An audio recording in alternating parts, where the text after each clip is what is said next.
جلا وطنی کی سزا کا آغاز کس دور میں ہوا؟ دور فاروقی میں۔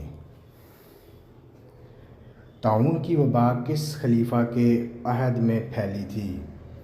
حضرت عمر رضی اللہ عنہ کے عہد میں۔ اہل عرب کس کی اولاد میں سے ہیں؟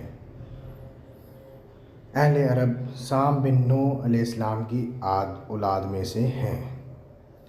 کون سے بادشاہ کسریٰ کہلاتے تھے؟ ساسانی بادشاہ خود کو کسریٰ کہلاتے تھے۔ معراج کے واقعے کی سب سے پہلے تصدیق کس نے کی؟ واقعہ معراج کی سب سے پہلی تصدیق حضرت ابوبکر صدیق نے کی۔ بیعت رضوان کے موقع پر حضور صلی اللہ علیہ وسلم نے کس صحابی کے ہاتھ کو اپنا بایاں ہاتھ قرار دے کر ان کی طرف سے بیعت کی تھی؟ حضور صلی اللہ علیہ وسلم نے اپنے بائیں ہاتھ کو حضرت عثمان کا ہاتھ قرار دے کر ان کی طرف سے بیعت کی تھی۔ آپ صلی اللہ علیہ وسلم کی جدائی میں جو ستون رویا اس کا نام کیا تھا اور اس کے رونے کی آواز کس کس نے سنی؟ اس ستون کا نام استوانِ حنانہ ہے۔ رونے کی آواز سب صحابہ کرام نے سنی۔ جمعے والے دن حضور صلی اللہ علیہ وسلم اس سے ٹیک لگاتے تھے۔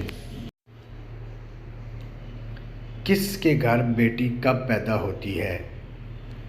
حضرت محمد صلی اللہ علیہ وسلم نے فرماتے ہیں کہ جب اللہ پاک خوش ہوتا ہے تو زمین پر بیٹی پیدا کرتا ہے۔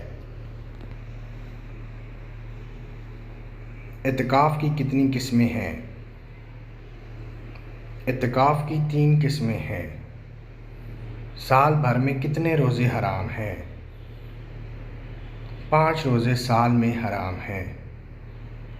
حضرت موسیٰ علیہ السلام کی دینی تربیت کس نے کی؟ حضرت شعیب علیہ السلام نے۔ صلاۃ الخوف کس موقع پر پڑھی جاتی ہے؟ حالت جنگ میں۔ قرآن مجید میں سب سے زیادہ تذکرہ کس پیغمبر کا ہے؟ قرآن پاک میں سب سے زیادہ تذکرہ حضرت موسیٰ علیہ السلام